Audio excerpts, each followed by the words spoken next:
What is up, dudes? Welcome back to another video on the 64 F100 build.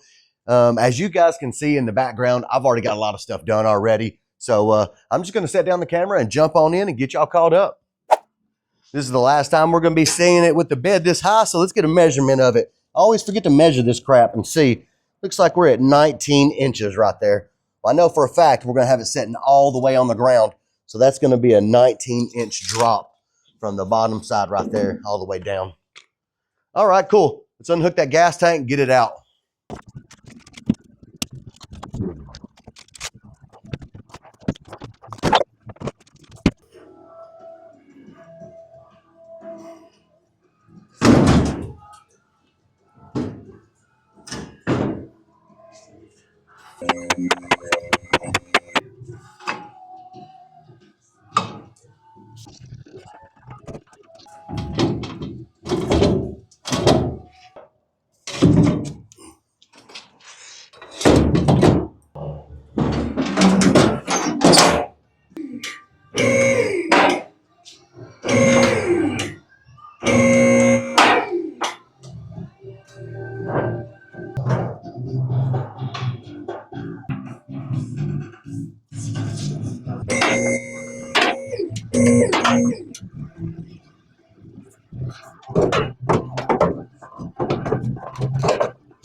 All right, dude, you see we got that bed off there? This thing's swinging around like a dang old merry-go-round or something. Dang, stay still, buddy.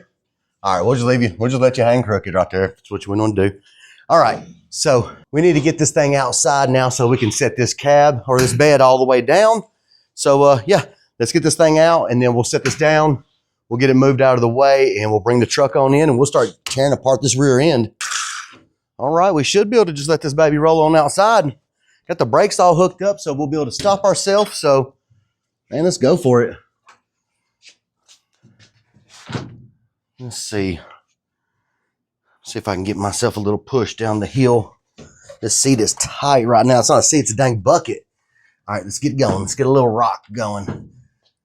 Come on. There we go. We're moving. We're moving a little. Come on. Let's get to that hill. Let's get to that hill. Are we going? Are we there? There we go. Oh, I think we're rolling now, baby. Here we go. Oh, yeah, those brakes are nice.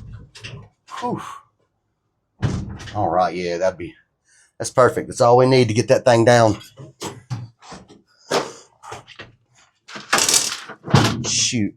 All right, we need a little something to put under the wheel so this baby don't roll away. All right, I'm going to try to run up here and get this block real quick before she rolls away too much. Oh, yeah, that worked perfect. Nice. Phew, I'm out of breath, dudes. We got that bed off there. Look at that. She's looking good. Looking real good, man. This front end is looking nasty, boy. She looks mean. Look at that. I like those big old mirrors. That big windshield, dude. That's got a cool look to it. Dang, she's going to look badass when she's done, man. Heck yeah. Whew, I'm going to try to catch my breath real quick. We need to let this bed down, and then I'm going to lose my breath dragging that son of a gun over here out of the way. All right, let's get that down. Then we'll try to get this truck back in here.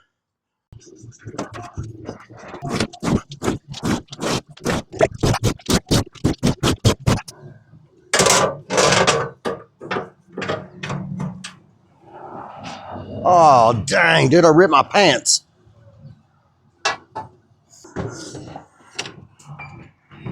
Oh, wrong way, buddy.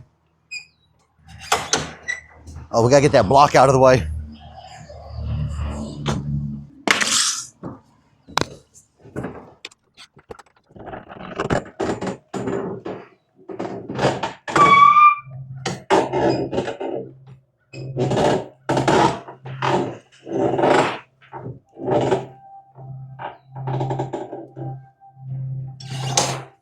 All right, that'll do it.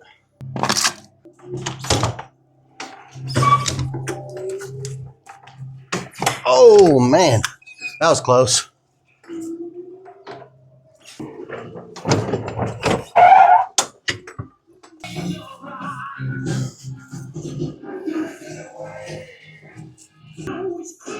$40.25.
Alrighty, dudes, we got that rear end out of there, man. That took about 5 minutes. You saw, use the plasma cutter, just cut those dang hangers off, cut the dang U-bolts off, and just slid that thing right out of the way, man.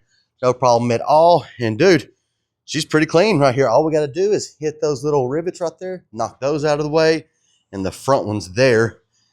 And we're about to get this thing lowered down, and I'm gonna lower the front. I'm gonna set this all the way on the frame, and I'm gonna air the front all the way out, and we're gonna see how she looks all the way down. Now I tried to center that that rear end. I don't know if you guys saw me on camera. You can't really see it over here. Let's go to the other side. But I drew a line. I kind of eyeballed the rear end where it was at, and I drew a center line. I took a level, kind of right there. There you go. Now you can see it. And it's not exactly with the bump stop right there. It's back a little. So we'll probably, I don't know, man. I'm probably going to go with this center mark right here. I always go with that. It's probably what I'm going to go with on our center. But yeah, let's, I'm going to put the jack back here in the back so we can get these arms out. And we're going to slam this baby all the way down.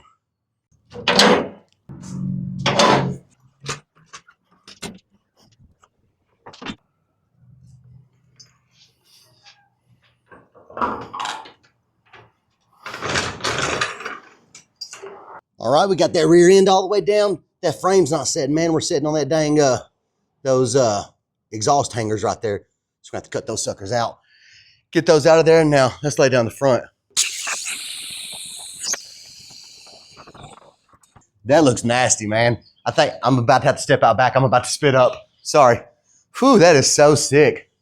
Let me bring the camera in and show you guys what those rockers look like. Look at that mess, baby. So we are sticking up maybe about 1 inch right there, but we're setting, our tires are setting on our fenders right here. So once we cut those out, that's gonna allow that to drop down all the way. Look at her. Sheesh, man. That's beautiful. I love it. You step back and take a look right here.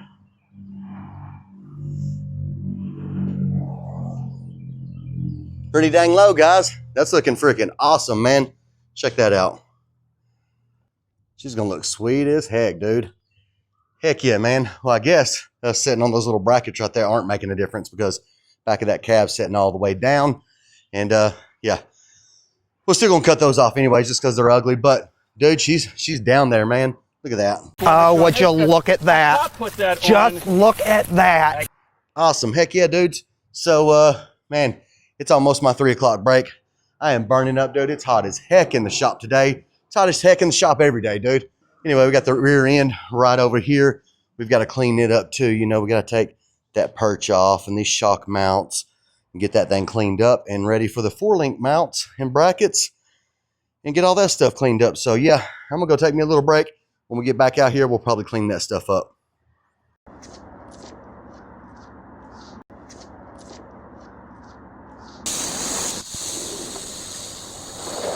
Oh my word, dude. This thing is looking sick. I pushed it on up some so that way I could get a good full view and let you guys check it out. Dude, anybody else hard? Check that out. I love this little step on the inside. Look at this. Whenever you open the door, she's sitting right on the ground. Nice. All right, it's the next day, and we're having to cut up these C notches right here, or step notches, whatever the heck you want to call it. So we got the table over here, cutting it out. And we're going to need several of those pieces, so we're probably going to be cutting this out for about 30 minutes. That'll take care of the big step notch we're doing right there. That's going to be the 10-inch notch that we're doing. That's going to be the goal for today, man, is get all those cut out and try to get that installed today. See if we can't get that fully notched in today. Well, all right, I'm going to get on and back over here, man, and just stand here and watch this thing for about 30 minutes. Make sure she don't mess up. Boom. Done with that first piece. Let's pull these out and see how it turned out. Probably pretty dang hot.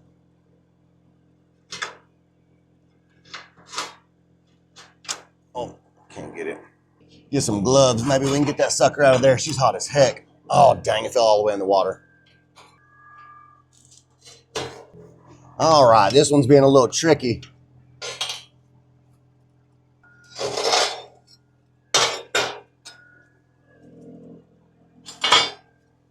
There we go, baby, right out of the oven. We got this first piece right here. Actually, this will be our second piece. And then this is one of the flat panels that go on the side right there. But yeah, man, we got a bunch of these to cut out. So I'm probably about to have to swap this piece out. We don't got much more space left on that one. We'll see if we can't cut out a couple of these panels. We'll swap this out and then start cutting some more. A few inches later. Now we have all of our pieces cut out for our step notch there. Look at that. Got them all cut out, looking nice and good. And then I went ahead and cut out the pieces for our shock mounts too, for the Crown Vic front shock mounts up there. We just got to get all these things bent up and welded in place like they go. And then we're going to start on this today. I'm going to go over, and I've already kind of got a mark set up. And I'm not going to show you guys like in full detail on how to do that, man. I've got a few other videos on how I put in that step notch there. So if you guys want to see that, go watch them. And so I'm about to just jump right in, man, start laying this thing out and get it put in place.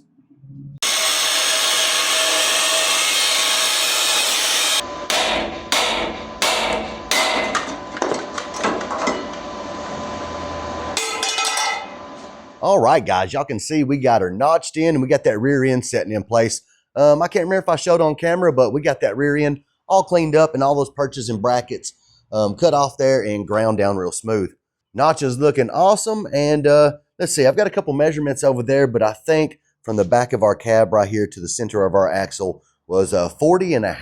I think that's what it is. I'll double check over there, but pretty sure. And I've just kind of got it just test fitted up in here right now. You know, I got a measurement from the inside, from the outside of the notch there over to this spot right in here. Just kind of measured, found the same spot on both sides, this little flat spot here and over there, and it is measuring 11 3/4 inches to the inside of that on both sides. So we know we got this rear end nice and centered this way, and we got it where it needs to be this way. Now you just need to make sure you get that pinion angle set up. And I'm no pinion expert or pinionologist or anything like that, man. I'm just going off stuff I've read online like you guys do. And I think this needs to be at a 0 to 3 degree angle, something like that. I think it's around 3. I always, on all the ones I do, man, honestly, I set them at 3 here and 3 on the you know, you'll want to put your angle thing on the back of the transmission there where that's sticking out, where your spline's sticking out, and it needs to be about the same angle as this right here is. So if your transmission coming out the back, you need to set that sucker at 3 degrees, and you need to set that at 3 degrees. That way they're pretty good. You know what I'm saying? I've been doing that on all of them. I haven't had any issues. That might not be the right way, but I haven't had any issues, so I'm going to keep doing it that way. And I just use my jack like that, man, because you can pump that thing just tiny little increments at a time. Say you're at 2.5 degrees and you need it at 3, just give that sucker a little pump and it'll get it up there exactly where you need it. Once you get that at your 3 degrees or whatever angle you're going to use, now it's time to start setting up these 4-link bars. I believe we're going to do bag on bar like we do with all the other ones with that 2x2 square tubing we've got over there.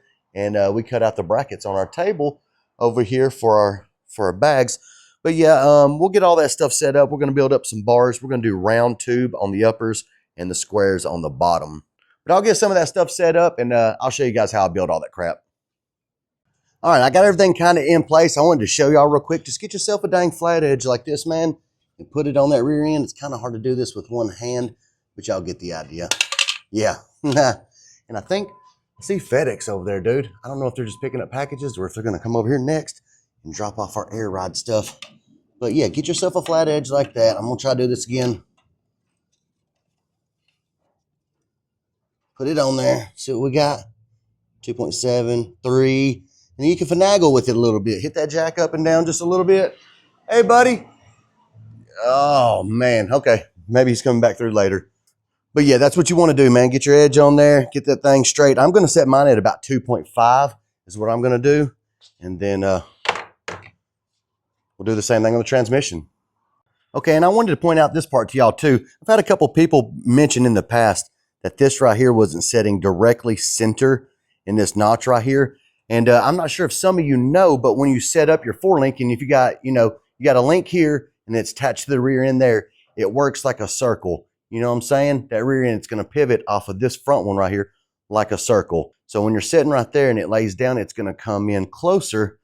This axle right here is going to come in closer to this right here. So I like to set mine just back a little from the center. If you make it directly center, when you go to slam this thing and it pivots and comes down, sometimes your axle will hit your notch right here and it won't allow you to drop all the way down, and you'll have to readjust your heim joints there and scoot your rear end back a little bit more. But just to go ahead and give you a head start, man, and an idea, if you didn't know that, scoot it back just a little. So when that thing comes down, it is going to try to hit that axle, and I'll show y'all later when we got her laid down how it moves forward just a little bit.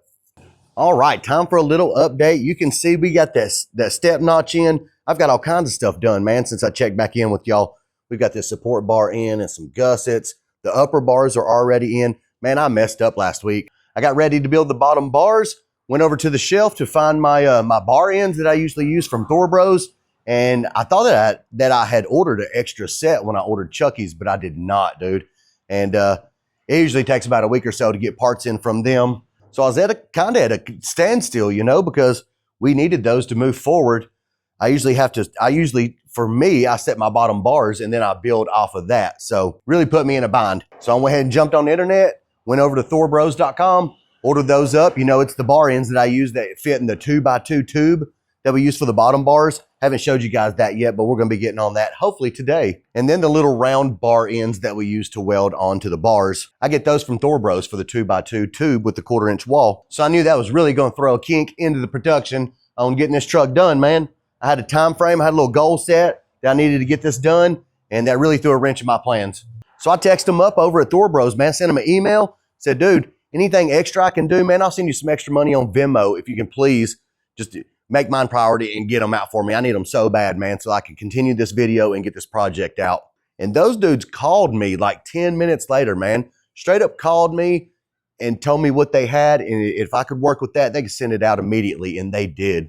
I couldn't believe the customer service on that, dude. I've never had a company you email them and they call you instantly. It's like, man, we're going to do whatever we can do to get that out to you as fast as we can to help you with your project. I thought that was so awesome, dude. And I told them over there that I was going to shout them out and let everybody know if you're needing any bar ends or stuff like that, or 4-link bars and stuff, head over to Thor Bros. I know you guys already know, man. Thor Bros is very popular, so me shouting them out ain't going to do nothing. But awesome customer service, dude. I couldn't believe it. They actually got my stuff in the mail, shipped that day. And then, this is a weekend holiday. This is Memorial Weekend. I think that was like Friday evening when I sent them that message, and I'm already going to be getting the stuff today, which is Tuesday, just a couple days later. Dude, they threw it together for me, man, and I can't shout y'all out enough, dude. I appreciate that, man. It's getting the ball rolling back on the truck. So, heck yeah, dudes. Appreciate you over at Thor Bros. You guys need any stuff? They're not sponsoring anything. I paid for those bar ends. Just wanted to shout them out and let them know how awesome they are over there. I use them every job anyways. I always get my bar ends from them over there for the 2x2 tubing. This stuff right here, let me grab a piece and show you. It's freaking heavy as heck. But this stuff right here, man, this is what we use for our bottom bars. And they make the bar ends. And as soon as it comes in the mail today, dude, I'll show you how to build these bottom bars, how I do it, and we'll be able to continue on with the project. So while I was waiting, I went ahead, I built up these top bars right here. Okay, so these bar ends right here that slip in this tube, those came from Airslamit.com. These are the only ones that I can find. This tube right here, shoot, man, I can't remember what it is. I'll have to get the dimensions for you, but I think it's the .156 wall tube. It's thicker stuff right there. But these are the bar ends. I've used them and I've shouted them out in other videos before. So if you've seen my other videos, then you already know what I use for that right there. And these same little ends right here. I just get this round tube, weld the cut, cut that right there, weld that on, and then this just slips right in there and welds around. I've been doing it like that for a while, and man, those bars are super strong. Let me see if I can show you this round tube that I use right here. Heavy duty stuff. Heavy duty stuff. See how thick that is right there? Most of the bar ends that slip into that are like a .120 or something walled. A thinner wall stuff is what most of the other bar ends offer for those. But let me see if I got some laying around. What did I do with all those? Oh yeah, here we go. So these right here, yeah, man, that just slips right into the end of this tube if you want to build your own 4-link bars. See that, dude? You just hammer that in there, weld that around, and then you'll get these little ends. These come from Airslamit.com also. I don't even remember the price, man. I don't remember the price. I think these were like $16 a piece. And I don't remember what this is. I'll try to post a picture up of what it was. But you'll take these. I don't know if you've ever done this before. You'll set it on there and just kind of mark the shape of it right there. And then you can take a grinder and cut that out and then slide it up in there, weld that sucker in place like that on the end. So you've got this end and you'll have an adjustable end on the other end. Or you can get 2 of these. They make them with reverse threads too, One end is, yeah, you get a reverse thread. That one's normal. You can slide this one in here, that one in there, and twist the whole bar to adjust it if you want. That's how I make my bars. I didn't go too in detail on these right here. Like I said, I've showed in many videos on how I build these bars right here. If you guys have seen it, then you already know. If you hadn't seen it, go back to some of my other videos, like maybe I built Chucky's yellow 69 F100. I think I show a lot more in detail on how I build these bars, top and bottom, in that video. So if you need a little bit more detail, head on over to those videos, man. It was the yellow F100 69, the last one that I did. Don't go way back. I think I've got videos on 3 or 4 yellow ones, but it'll be the last one that I did right before this truck. Well, we got our drive shaft in also, man. I didn't talk to you guys about that, but that's a pretty simple process if you've never done it before. We're going to one piece on this just because it came on this truck, and I've checked all the angles, and we're not rubbing or hitting on the floor or anything, so I think we're going to be all right, man.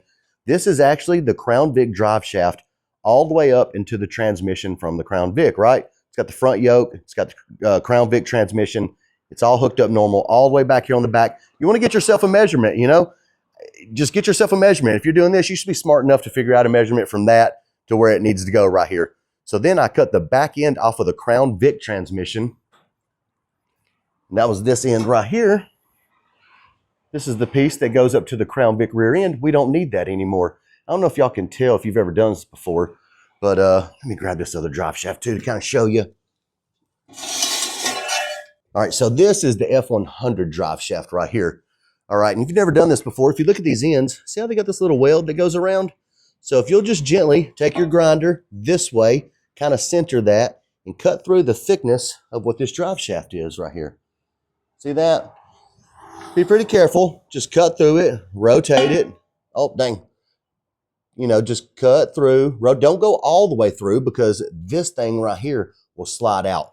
If you've done this before, man, sorry for all the stupid description, but I'm trying to help the dudes that haven't done this before. This thing recesses into that maybe ½ inch or something like that. So you don't want to cut all the way through that, dude. You just want to cut through this gently, and then you'll take a hammer and tap this, and this thing will slide out. Should have filmed that crap, man, but I had a lot of stuff I was trying to get done. Anyway, if you kind of look right here, you can see the rings.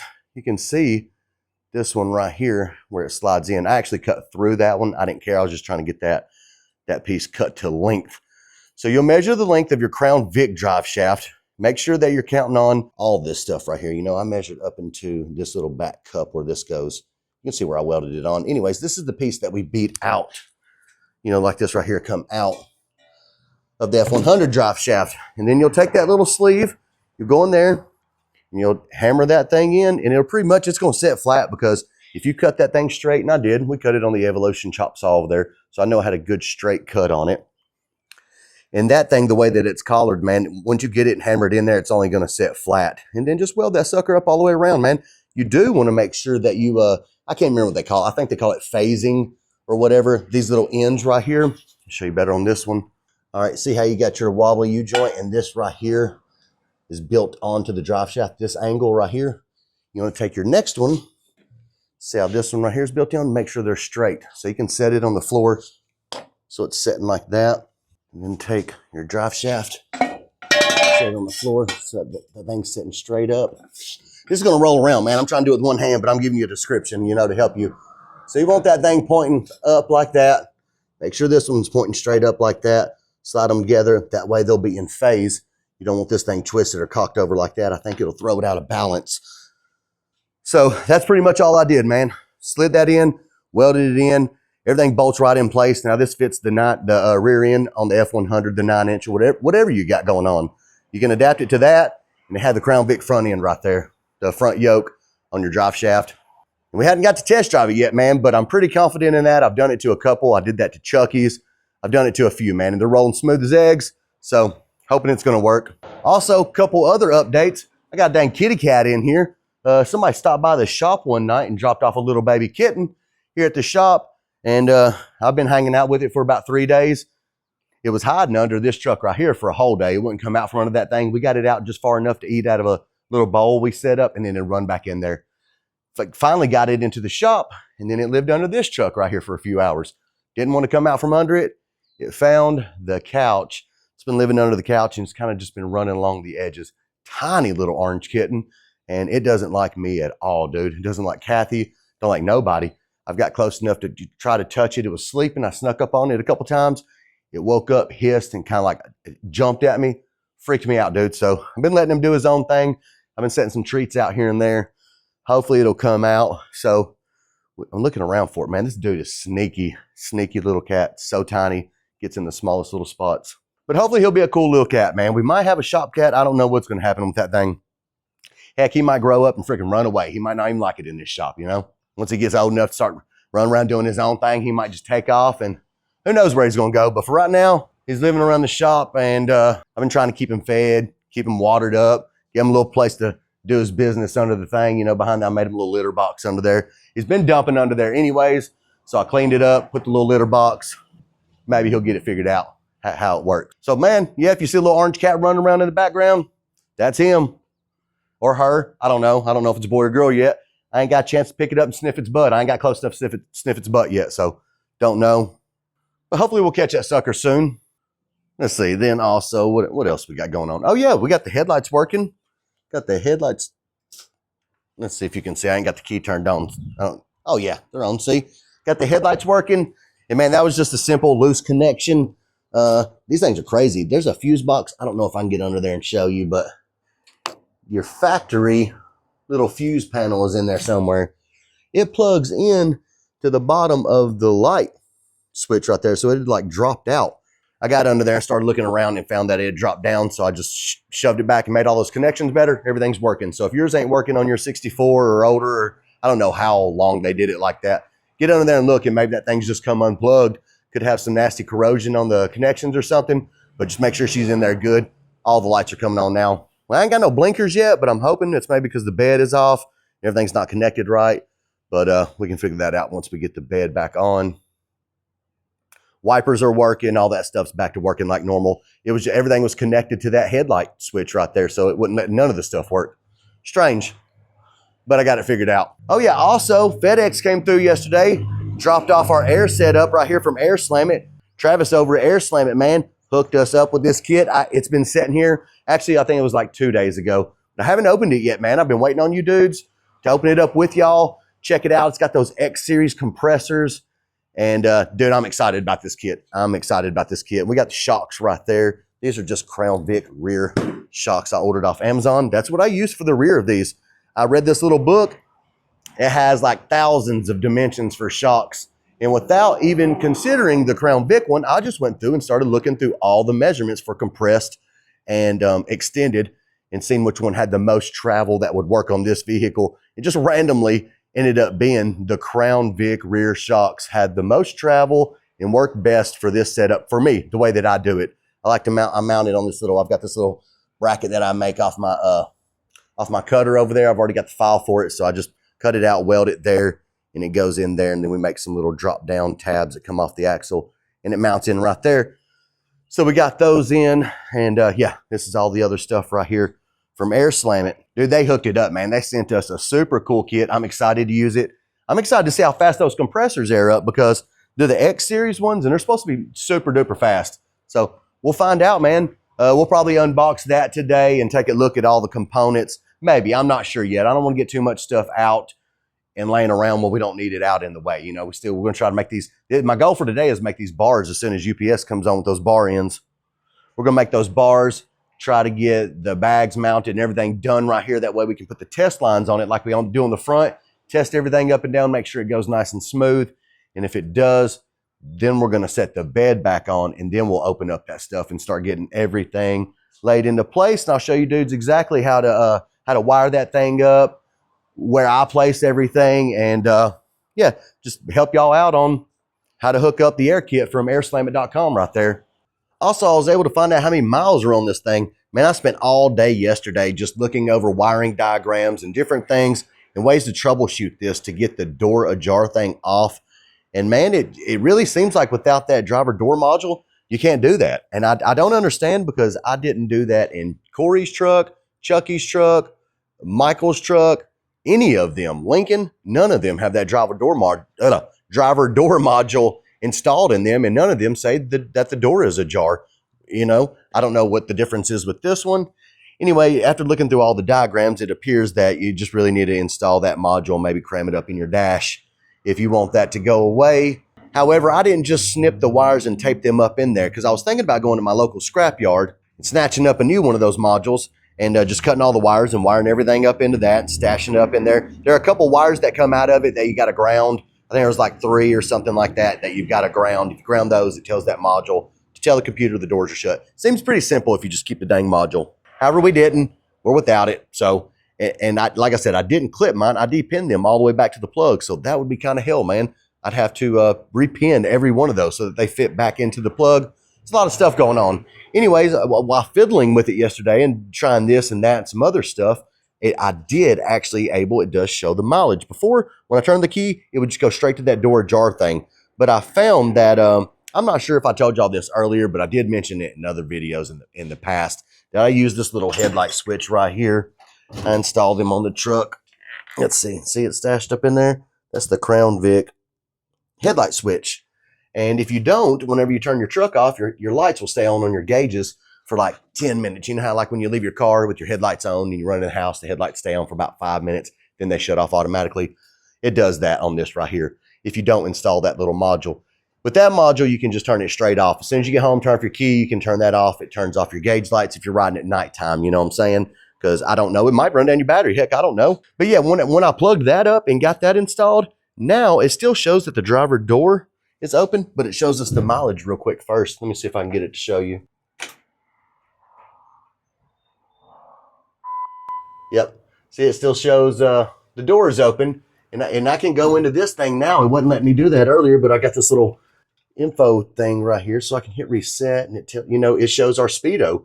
So we're gonna be able to see how fast we're going, but it's gonna have that little door thing right there open all the freaking time, and it won't let you clear that to go back and see your miles. If you hit stuff, it keeps telling you to close the door to clear, and you can't.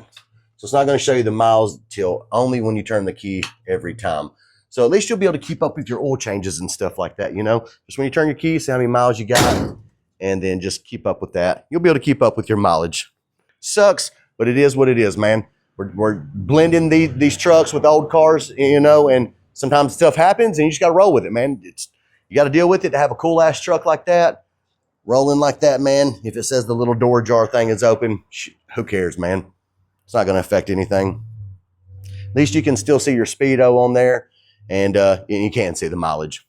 And heck, the next dude might want to throw some Dakota Digital in there or something. That'll eliminate all that anyways. You can get different gauge setups, and if you do that, that's going to eliminate that anyways. Where the heck's that dang little kitty cat? Let me get my flashlight and see if we can go hunt it down. What did I do with my flashlight? Man, I can't find that sucker nowhere. He is so sneaky. So I got a little bowl of food under there with some treats. Been taking it down, man. That's the second bowl that I've gotten for him. So to be a little bitty kitty, man, he is taking it down. Dude, I wish I knew where that sucker keeps hiding at. Anyway, if I see him run out, I'll grab the camera and show you guys. All right, so yeah, you see we found a little kitty. He's hiding back here behind the couch. Look at there. Hi, little bitty kitty. That thing is tiny and sneaky as heck. I keep losing track of it, man. Hey, little kitty. Hey, little kitty. I see you in there, little bitty kitty. All right, cool. We know he's still roaming around, just checking up on him. Or her. Could be a girl cat. Could be a girl cat. But maybe it'll come out in a couple days. I still can't get close enough to sniff its butt from here. I tried to squeeze up in there, but I can't do it without freaking it out. So we'll try again later. All right, our package just came in from Jason over at Thor Bros. And man, he hooked it up, dude. We got everything we need right here. These are the twist ends that I was telling you about and the round ends. So I went ahead and cut up my bars. I made these 22 and 5/8 from this end to that end right there. You can make them whatever length you want for your need, but that's what I'm using for mine. So you're going to want to grab this end right here. That end is going to go inside there and you just beat it in with a hammer. Make sure you get this flat with that right there, and then you weld that sucker in. And this is adjustable. You can see it's threaded in there. These things are awesome. And this is the only company that I've seen that make these if you're wanting to use these 2x2 bars like I do. This is their info right there, their website and their email. And these are the pieces that I got. And I don't remember the price, man, but again, I think I posted it a minute ago. If I didn't, I'll post it in and show you guys how much these were right here. And this end is the same as like I was telling you earlier. You're just going to set it, you know, just kind of split that hole right down the middle with it right there, like that. And mark this right here, this end with a marker, and then cut that out however you need. If you got a good hole saw, man, go for it. Set it right there and cut that out. But, dude, that stuff is thick and heavy duty, and none of my hole saws are that good. So I just take the grinder and kind of grind out that spot on both sides until she sets in there nice and good. And then you'll put that on there. Weld that sucker in place. Make sure you keep that that Zerk fitting right there for oiling it. Like I like to put it on top like that. Or you can put it on the back, however the heck you want it, man. But yeah, he also sent us out a little freaking bag of candy. That's awesome as heck. We're about to get this little cherry piece right here right now. Let's see what we got here. Dude, that's awesome. He sent me some candy. Heck yeah, dude. We got cherry starburst right here. Man, Jason, if you're watching this, dude, man, I appreciate that. Heck yeah, let's go for it. It's been a minute since I had one of them. We got some Tootsie Roll, some Dum Dums. Heck yeah, bro. Appreciate that, man. All right. So, give me a minute. Ooh, there's a lot of chewing involved on these.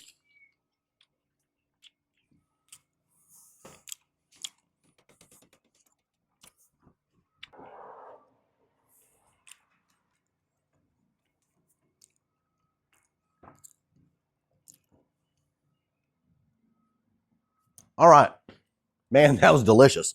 All right, so I showed you guys how you make these, man. I'm not gonna do it again. Just we're about to go build these, and I'll get back to you. I'll show you what it looks like when it's done. And oh yeah, thank you again over at Thor Bros for getting this out, man. Super fast shipping and the best customer service I've ever had, man. Nobody's ever called me up personally before and said, yeah, I can help you get this out even faster. So, dude, appreciate that, man. I definitely recommend Thor Bros for all of your bar end needs like this. Except for those ones on the top bars. They do have ones for those top bars and the round tube over at Thor Bros also, but I don't think they make the ones for that that tube that I was telling you about. I'll double check on that, but I think the wall on that one is 1/8 inch wall. Most of them make it for the 0.120 or something like that. So anyway, appreciate it, dudes. All right, so I'm going to mark this end here. So if you're having to use a grinder, man, it is kind of tough. I'm going to mark my fitting on both ends like that. I'm not sure if you can see that or not, but it's right there. I marked it on the fitting on both sides where I had it on here. That way when I flip it over, I can line up those marks and hope that that is kind of centered on both of those. And see, it's going to look something like that. See that? And we'll take a grinder and I just go straight up, you know, like this leaving little 1/8" spots in the middle, and then you can come back and kind of knock those out. Go to the other side and do the same thing, and then hold that piece up in there and see if she looks good and fits good. Make sure it's centered, and if it is, weld that sucker in place, man. And then this other one, again, is easy as I showed you earlier. It just slides right in like that. You can see I can almost push it in by hand, but hit it in with a hammer, get this lined up, weld that piece in, and man, you'll have some damn 4-link bars made up right there in just a couple minutes. Oh, dang, camera's up here. Y'all might not have seen that, but you know what I'm saying.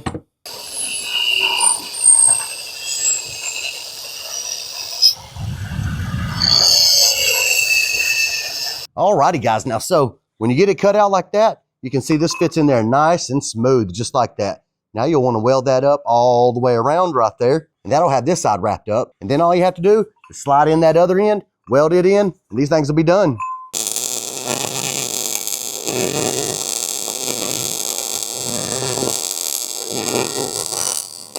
Boom, here they are. Just like that, man. We built some 4-link bars with a little bit of help from Rad Fabz and the bung holes over at Thor Bros. So if you guys are needing any bung holes or bar ends, head on over to Thor Bros and they'll hook you up, man.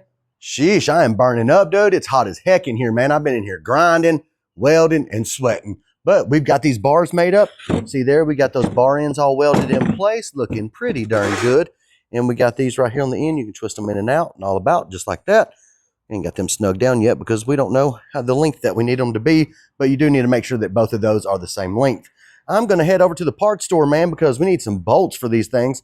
I'm not sure the size that we need, but whatever this is, man, it fits that thing perfect. So we're going to need that just a little bit longer. We'll take that and these with me. That way I know what to get. And let's see what else. We're going to need some more primer. And I need some more of that red anodized paint so we can get these suckers painted up tonight.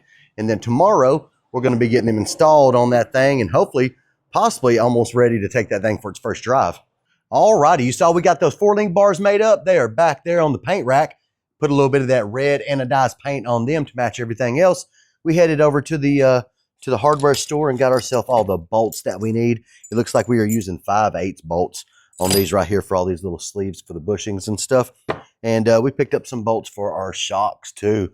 That way we'll have all that stuff ready to go. I've already cut these little brackets that go on the axle, you know, for us to mount those lower 4-link bars right there. You can see I've got them hanging up right there, looking good. Got that red on there, and I've got the little bag bracket right there. Now, I know I've still got to weld those to that, but I'll weld that thing on later. I went ahead and painted it all with paint. We can grind a little spot off here and here, weld that thing on when we find the place that it needs. We'll take it back off. You know, it'd be easy to hit. It'd be easy to hit later because we already got it covered in paint now. So I'm probably just gonna let them things hang up for the rest of the night and dry. Let all this paint dry. We'll come out tomorrow and install these 4-link bars. Probably bust open that stuff from Airslamit over there and check out our kit. See what all we got. Well, alrighty, guys, that's gonna wrap it up for this video. In the next video, I told you we're gonna be putting on those lower 4-link bars, busting open all that stuff from Airslamit, seeing what all we got, and start installing all that stuff. The next video might be the last one. There might be one more after that. Not really sure, but we're kind of getting this job close to an end. So yeah, make sure you guys join us back for the next video where we're going to be getting all this stuff probably finished up and taking her on her first drive.